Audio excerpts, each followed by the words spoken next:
Estamos aqui no canal do LADIF, Museu Interativo de Física, e hoje a gente vai conversar com a física Gabriela Bailas, que tem um canal de divulgação científica no YouTube chamado Física e Afins, que está fazendo bastante sucesso.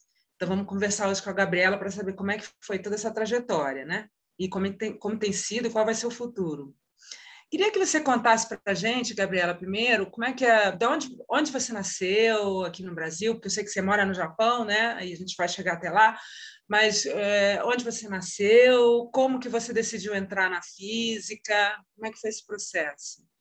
Tá bem, então, muito obrigada pelo convite, é um prazer falar aqui com o pessoal do LADIF, todo mundo do YouTube.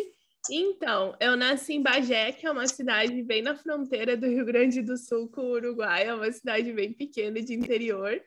E aí, quando eu fui fazer o meu ensino médio, eu me mudei para uma outra cidade que chama Pelotas, também no Rio Grande do Sul, porque tinham melhores oportunidades de escolas, universidades, e aí os meus pais acharam melhor que a gente se mudasse para ter mesmo essas oportunidades em relação ao estudo. Aí eu sou estudante, né, filha, digamos assim, do Instituto Federal, do Cefet, né? Eu fiz o curso técnico em eletrônica, então aí que eu comecei a me identificar mais com exatas, com física, programação, e com o tempo eu descobri que, na verdade, o curso técnico era mesmo física aplicada, né? Porque muita coisa que eu aprendi no técnico depois, eu aprendi a parte teórica na física, né?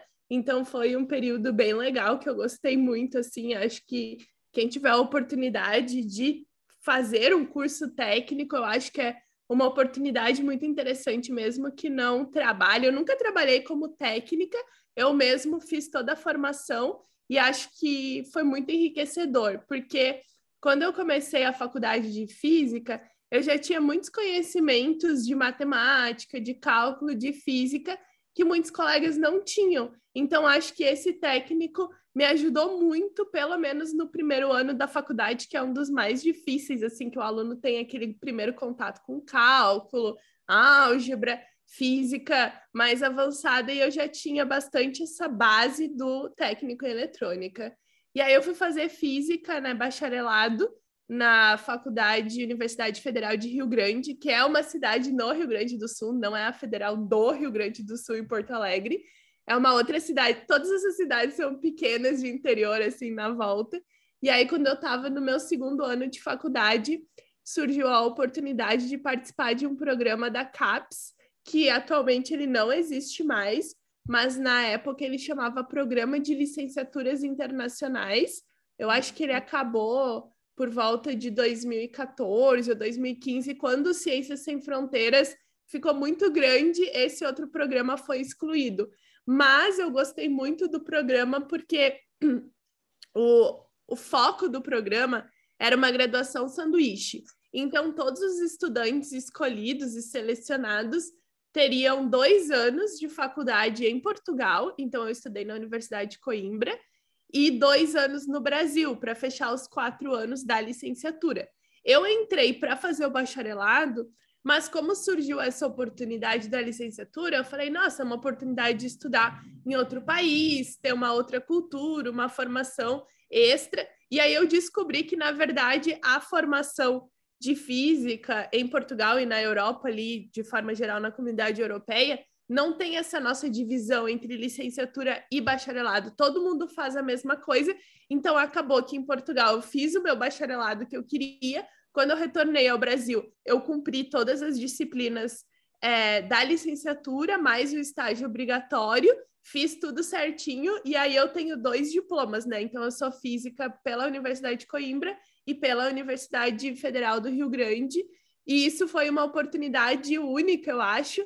Foi uma pena também que o programa acabou, porque era um programa muito rígido e focado, e para mim foi muito legal. E aí, depois disso, eu decidi que eu queria morar um tempo perto de casa também. E aí eu fui fazer um mestrado na Federal de Pelotas, mestrado em física teórica, que foi o começo, assim, da minha pesquisa, digamos assim, mais fundo. Na graduação eu não fiz tanta pesquisa, eu fiz uma iniciação científica, mas não foi, assim, pesquisa, publicação de artigos e tudo isso. E aí, então, eu fiz o meu mestrado na Federal de Pelotas e foi muito Eu ia legal. até te perguntar, desculpa interromper, mas assim, qual era o tema do seu mestrado? Então, no mestrado, eu trabalhei tentando identificar algumas partículas, como eu sou física teórica de partículas, a gente trabalhava numa ponte entre, na verdade, teoria e experimento, que chama fenomenologia de partículas, onde a gente fez uma pesquisa computacional para tentar identificar algumas partículas em uma região lá de um experimento, para ver se eles conseguiriam encontrar ou não, né? Então, eu trabalhei muito com computação, com física, e foi muito bom para mim. Eu tive várias oportunidades também de participar de escolas de física, de participar de conferências, congressos, de conhecer mais a parte de pesquisa. E gostei também de ter feito no Brasil, porque o ritmo, eu acho, da Europa é um pouco diferente no mestrado. Lá na Europa, como eles fazem 3 anos de graduação, o mestrado é meio que um complemento da faculdade, quase que a nossa ênfase. Então, como eu fiz o mestrado no Brasil, aqui a gente tem uma coisa muito mais acadêmica, focada em pesquisa, em artigos, em publicar algo novo, e para mim isso foi muito bom. Se eu tivesse ficado lá, não seria acho que não teria o mesmo peso. E aí, quando eu estava no meu mestrado, eu tive a oportunidade de participar de uma escola de física. Escola de física é quando tu fica, sei lá, 1 mês em um lugar estudando intensivamente alguns tópicos, né? Então, eu participei no mestrado de uma escola de física na UFP, também na UFRN. E aí, essa terceira que eu participei foi no Equador. Então, é uma escola latino-americana do CERN. O CERN é um centro de pesquisa, onde tem o acelerador de partículas, o LHC, e a cada 2 anos eles realizam uma escola que é a América Latina, e no outro ano é a Europa ou Ásia. Então, eles focam muito em promover essa interação entre estudantes de física latino-americanos e também espalhados pelo mundo. Então, nessa escola eu conheci pessoas de vários países, Venezuela, Costa Rica, Peru, Argentina, Uruguai, que também moravam fora do país, dos seus respectivos países. Então, por exemplo, um colega da Costa Rica que morava na Alemanha, uma outra estudante da Argentina que estava nos Estados Unidos, e aí eu comecei a fazer digamos que uma pesquisa de campo com essas pessoas, perguntando, como vocês conseguiram essas oportunidades no exterior, vocês têm algum tipo de financiamento, todas essas pesquisas que a gente tem curiosidade. E aí eu fui descobrindo que para doutorado, principalmente, muitas dessas pessoas já eram do doutorado, né? Para doutorado tinha muita oportunidade de financiamento, de bolsas na Europa. E aí eu comecei a perguntar em que sites eu conseguiria, através de quais oportunidades, e o pessoal foi me explicando. Aí quando eu voltei para o Brasil depois desse mês no Equador, eu decidi que eu queria tentar um doutorado fora do país. E como eu já tinha feito essas amizades, eu já tinha uma intimidade para pedir ajuda para as pessoas. Me envia um link, me dá uma força, e o pessoal super ajuda todo mundo. E aí eu comecei a pesquisar, aí eu fiquei o meu 2º ano do mestrado escrevendo a minha dissertação, os artigos, e também procurando uma oportunidade no exterior. E aí foi muito importante também o meu orientador do mestrado na época, porque ele tinha que escrever cartas de recomendação, tinha que me ajudar também nesse processo, e ele foi super solícito sempre. E aí eu consegui uma oportunidade para fazer o meu doutorado na França, com uma bolsa do governo francês. Então, na França, o equivalente à nossa CAPES chama CNRS, que é o Centro Nacional de Pesquisa Científica, e eles oferecem diversas bolsas, e eu fiz uma seleção, fui escolhida, fiz uma entrevista, depois teve uma banca mais geral que julgou a minha candidatura, e aí eu pude fazer 3 anos de doutorado na França, e eu também... Onde lá? Numa cidade que chama Clermont-Ferrand. É uma cidade que fica a 1 hora de Lyon, mais ou menos. E aí eu consegui essa oportunidade e foi muito bom, porque eu já sabia, por exemplo, que se eu tivesse uma bolsa da CAPES, eu teria que, o mesmo tempo que eu fico no exterior, eu tenho que ficar no Brasil. Então, eu tinha muita vontade de conseguir uma bolsa que eu não precisasse voltar para o Brasil, que não existisse esse vínculo caso eu encontrasse outra oportunidade. Então, por isso que eu estava tentando também bolsas que fossem financiadas por outros países e não pelo Brasil. E aí, essa do CNRS foi muito boa. Eu fiquei 3 anos na França, também tive a oportunidade de viajar para várias conferências, várias escolas, conhecer como era uma vida universitária fora do Brasil, uma vida, digamos, de pesquisa, porque quando eu estive em Portugal, ok, tinha mais um ambiente universidade como estudante, não como pesquisador, como aluno de doutorado, né? Um pouco diferente as coisas, e foi muito bom. E aí, quando eu estava acabando o meu tempo na França, eu decidi que eu queria continuar morando fora do Brasil, tentando outras oportunidades. E aí eu me candidatei para um postdoc e eu me candidatei para alguns países que eu achava que poderiam ser bons, e um desses países era o Japão, por conta do centro de pesquisa. Então, no Japão, o centro de pesquisa que eu fui, né, chama Keck, que é um centro de altas energias. Eles têm um acelerador de partículas também, é o maior da Ásia e um dos maiores do mundo. Tem muito financiamento, não é vinculado a uma universidade, é um centro de pesquisa por si só, digamos assim, que é um pouco diferente. No Brasil tem o CBPF, que é o Centro Brasileiro de Pesquisas Físicas, que tem mais essa vibe de só centro de pesquisa, não vinculado necessariamente a uma universidade, né? Então, o Keck é bem nesse padrão. E aí, agora eu já moro há 3 anos e não sei, uns 4 meses no Japão, mais ou menos assim. E o que você foi fazer exatamente, então, no Centro de Pesquisa do Japão? Então, eu trabalho numa área da física que chama QCD na rede, que é uma área onde a gente coloca a parte teórica de física, dos pedacinhos, digamos assim, teóricos da física, em um computador, e a gente faz cálculos de programação para tentar caracterizar partículas. Então, a massa de uma partícula, constantes de decaimento, são características bem específicas que podem nos ajudar a entender mais sobre o universo, sobre alguns tipos de processos que acontecem na natureza. A gente faz ciência de base, né? Então, não necessariamente a gente aplica algo imediatamente, mas o que a gente descobre vai ajudar no futuro outras pesquisas. Então, a minha parte é teórica, né? Eu não sou física experimental, então eu não trabalho com acelerador de partículas, não trabalho fazendo um experimento específico em um laboratório, é mais no computador mesmo, simulações computacionais. Então, isso é o que eu faço. E é uma área bem forte, assim, da física, principalmente no Rio Grande do Sul, a gente trabalha muito com física teórica. E desde que ano você está no Japão? Desde 2018, se eu não me engano, desde 2018. Já faz uns 3 anos e alguns meses. E sempre lá no centro, você continua lá, né? Sim, sim, sim. E aí, como é que surgiu a ideia de você criar o canal do YouTube, o Física e Afins? Então, quando surgiu e como que foi?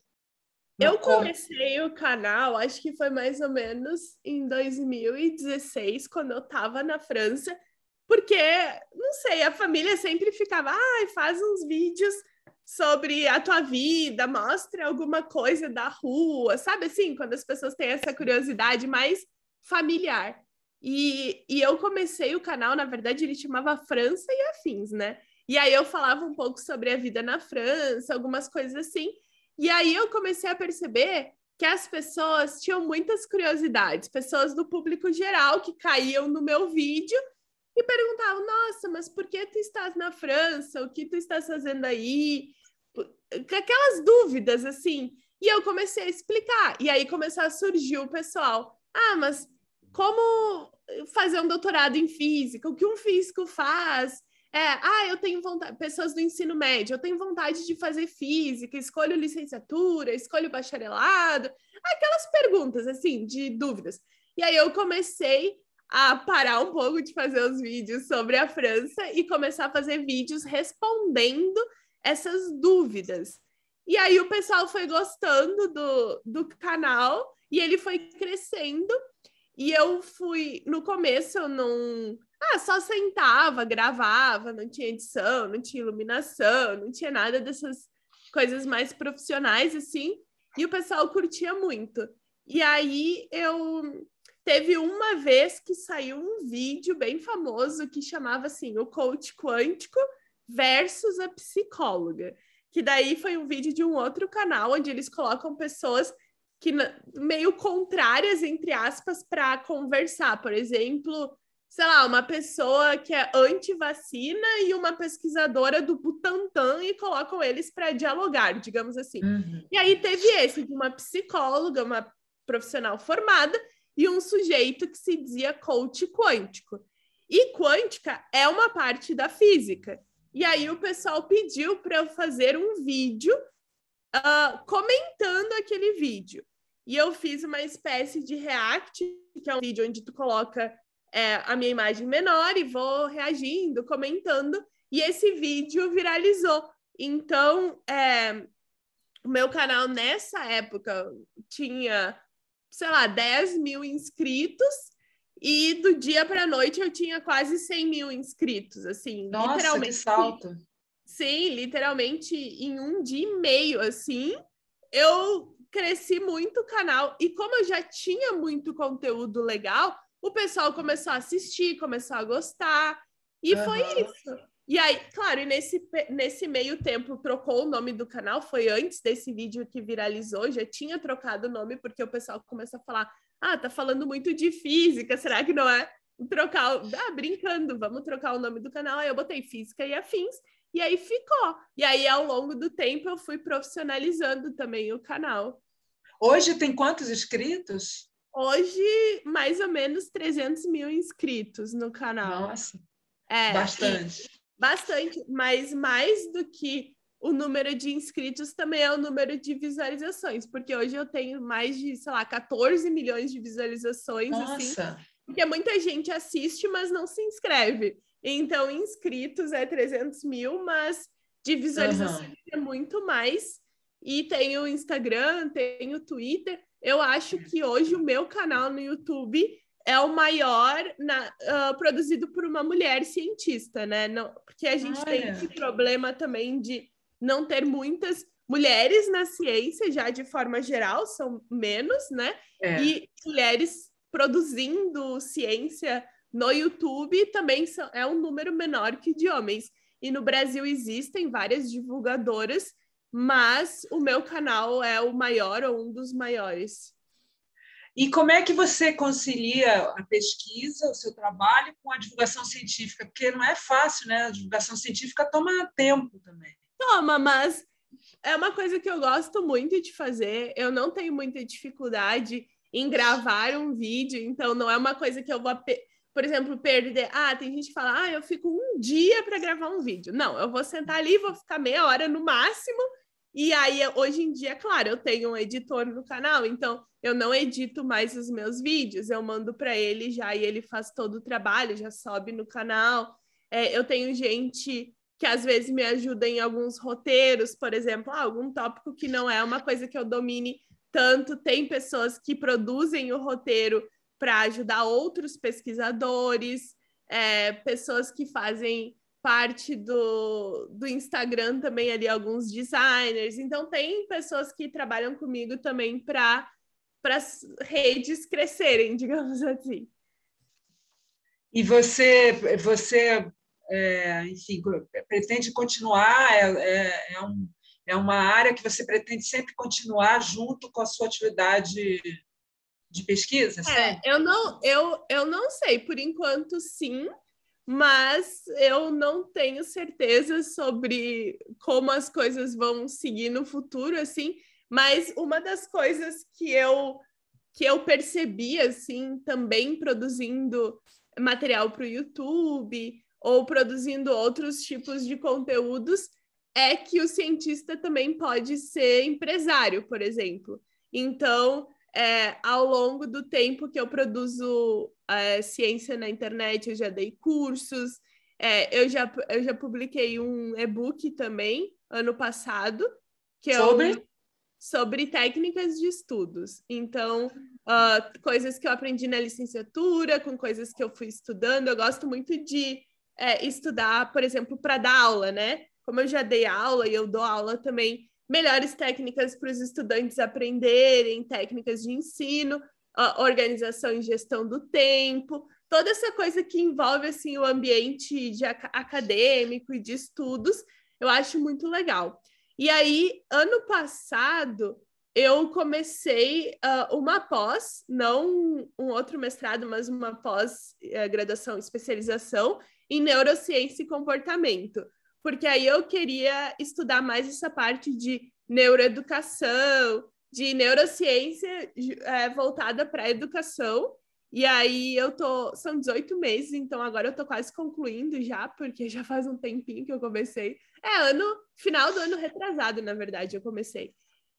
E aí agora falta 3 módulos e a pós acabou também. Foi muito legal para abrir os horizontes, aprender sobre coisas diferentes, assim.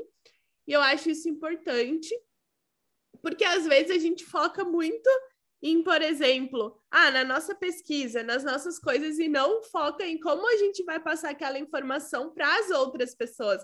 Às vezes a gente tem até na faculdade um professor que é super maravilhoso na sua área de pesquisa, mas na hora de dar aula não é uma pessoa que consegue passar aquela informação para os estudantes. Aí os estudantes ficam, nossa, mas eu não entendo nada que esse professor está falando, parece que está falando outro idioma, e é uma pessoa incrível na sua pesquisa. Então, eu acho importante essa questão da gente sempre se profissionalizar, se especializar, para sempre conseguir conversar com o público, porque é uma linguagem muito diferente. É conversar com o público, conversar com estudantes e conversar com seus pares, né? Então, eu gosto muito de estar sempre aprendendo, fazendo curso, fazendo coisa.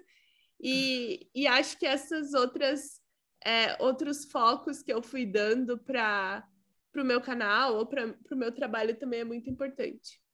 E você também teve a ideia de criar, então, um clube científico, né? Explica melhor isso. Isso. Na verdade, o clube científico eu fundei com uma outra pesquisadora da área de nutrição. Ela mora agora em Lisboa, mas ela é formada pela Universidade de Minas Gerais, se eu não estou enganada. E ela também trabalha, além de ser nutricionista, ela está fazendo agora um mestrado em comunicação científica.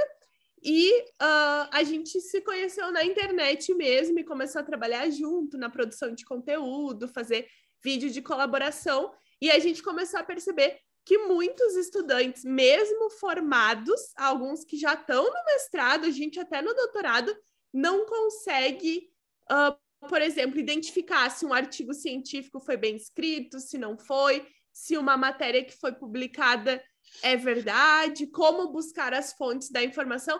Então, hoje, eu acho que a gente peca muito na questão de pensamento crítico, na questão de educação científica, digamos assim, de forma geral.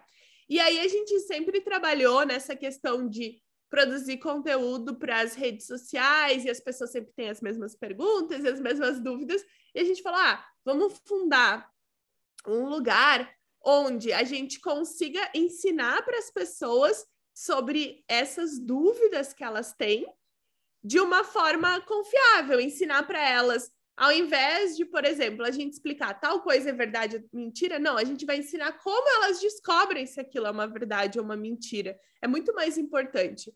E aí a gente fundou esse ano, na verdade é um projeto desde o ano passado que a gente foi desenvolvendo aos poucos, mas esse ano a gente lançou e a gente fez a semana de lançamento em março, com 3 dias de aulas gratuitas em diferentes áreas. Então, as aulas foram ofertadas por mim, por essa pesquisadora nutricionista e por um outro pesquisador que é sociólogo do direito. Então, ele explicou em uma das aulas a questão dos trabalhos nas áreas de ciências humanas, porque esse é um outro problema. Muita gente acha, porque a área de ciências humanas é opinião, não existe metodologia, não existe nada. E aí, uma das aulas foi justamente ele explicar que tipos de metodologias científicas existem nas áreas de humanas, como saber se aquele trabalho é confiável. Ele explicou que nas áreas de ciências humanas também existe trabalhos que envolvem estatística, matemática, porque muita gente também acha que ciências humanas não existe nenhum número, e isso não é uma verdade. Então, foi bem legal para quebrar vários mitos, assim. A gente falou sobre filosofia, vários assuntos, pensamento crítico, a gente fez leitura de artigo na prática. Então, uma das aulas que a gente já fez mais de uma vez foi, a gente pegou um artigo científico e ficamos 2 horas discutindo cada ponto daquele artigo com o público ao vivo, fazendo perguntas. Então, essa é uma prática bem legal, porque aí as pessoas ao vivo ali conseguem tirar dúvidas, conseguem fazer comentários, aprendem, e isso é uma coisa que a gente tem feito bastante. Agora, em maio, a gente vai ter um curso que chama Pesquisa Científica na Prática, para ajudar os estudantes que estão fazendo um TCC ou uma dissertação, alguma coisa assim também, para não cair em roubadas. E aí a pessoa, para entrar, é só... Como é que faz? Então, pode procurar no Instagram, Clube Científico, ou no nosso site, que é clubecientifico.com.br, e aí tem todas as informações lá sobre como funciona o curso, que dias.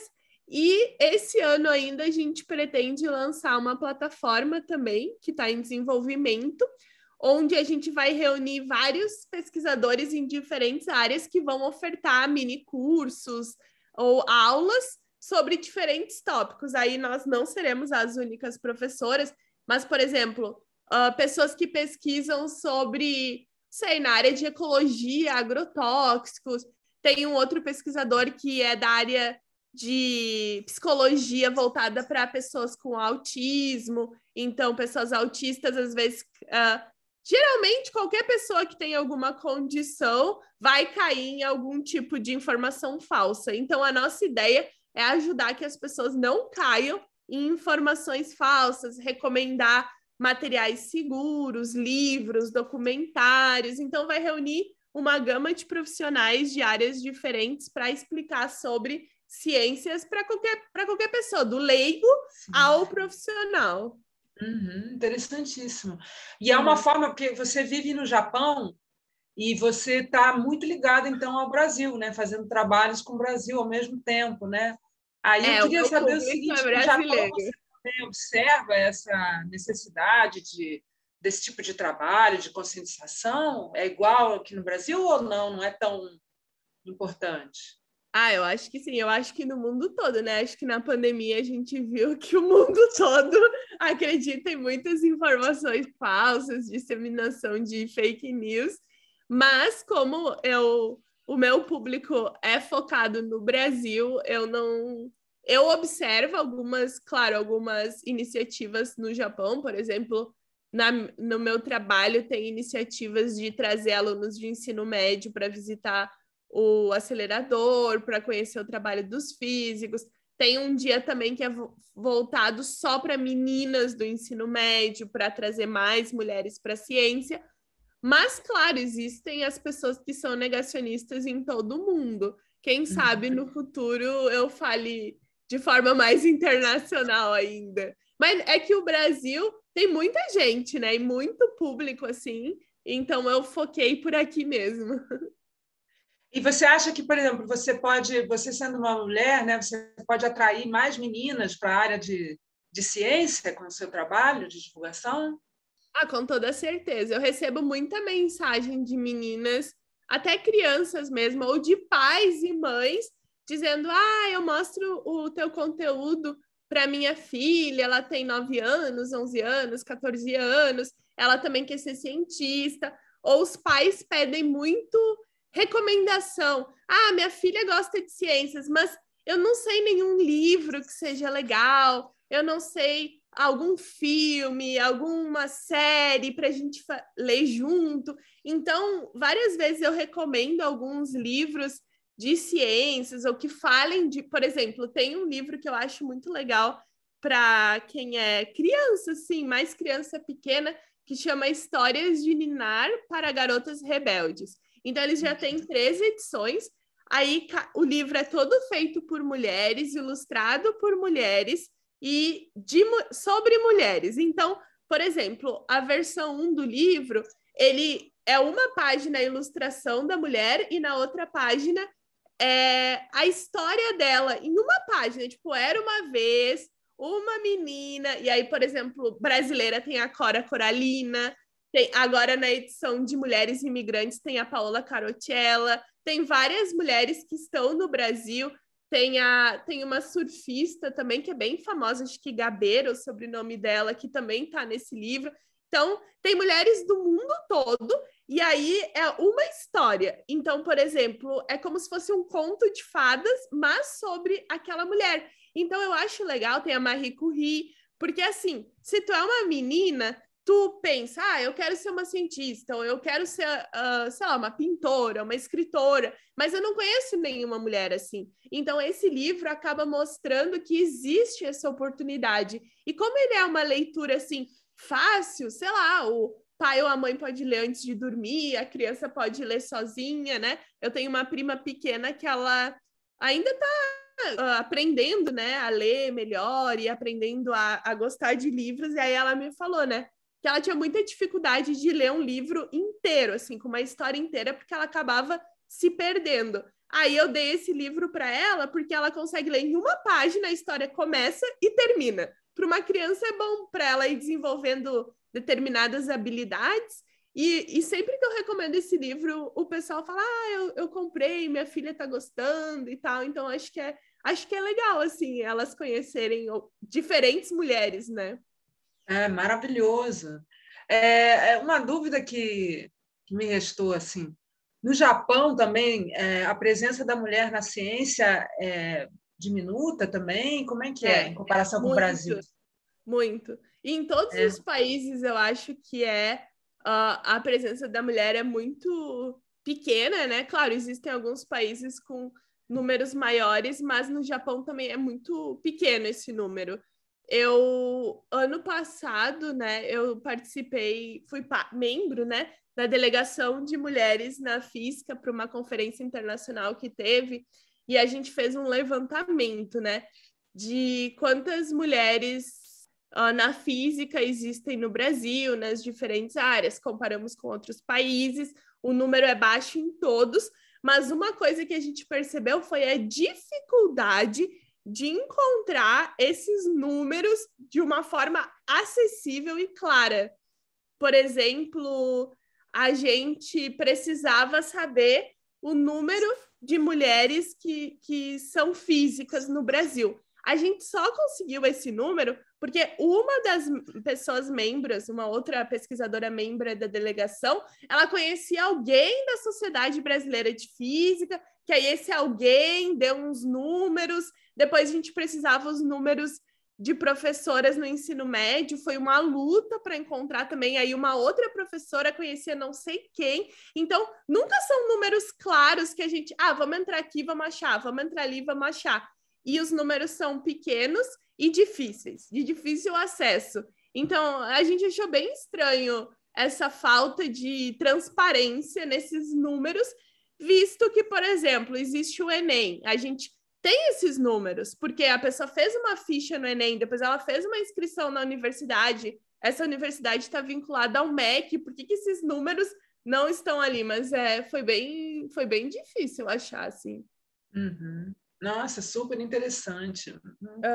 Maravilhoso. Bom, eu só tenho a agradecer a sua entrevista. Não sei se você quiser falar alguma coisa, umas considerações finais, fique à vontade. Então, eu queria agradecer o convite. Eu acho que é uma oportunidade legal de falar do meu trabalho, de incentivar outras meninas e mulheres na ciência também, e jovens cientistas, e também falar que todo mundo tem a oportunidade de ir para o exterior, de trabalhar fora, a gente só precisa encontrar o caminho para seguir e se dedicar. É isso, obrigada. Obrigada.